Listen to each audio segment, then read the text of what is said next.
अस्सलाम वालेकुम दोस्तों, क्या हाल है? ठीक ठाक है जी। ये उस्ताद शौकत साहब और ये राना साहब हैं। ये माशाल्लाह जोड़ा लगाया है, आपको शो करवाते हैं इनका।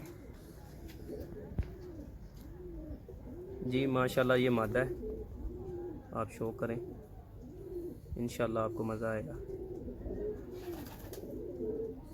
जी उस्ताद जी,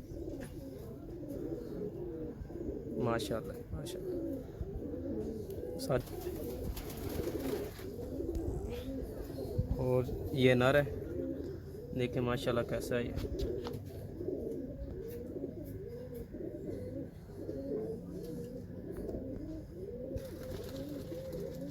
माशाल्लाह साजी पर का शौक, माशाल्लाह जी माशाल्लाह, क्या ही बात है। दोस्तों ये जोड़ा लगाया है, अब आपने बताना ये कैसा लगा है। जैसे आपको बताते हैं पहले भी कि हमारे कबूतरों के ज़्यादा नावा पर बाहर होता है, और नावा पर जो है वो कबूतर को बुलंदी में लेके जाने के लिए बहुत ज़्यादा किरदार अदा करता है। जी तो ये माशाल्लाह जोड़ा लगाया, उम्मीद है कि इंशाल्लाह मेरे अल्लाह ने चाहा तो बच्चा बहुत अच्छा उड़ेगा।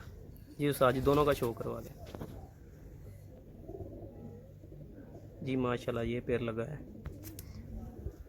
ये आपका चैनल शौक जट्टा था, माशाल्लाह लाइक फॉलो और सब्सक्राइब ज़रूर करें। जी अस्सलाम वालेकुम।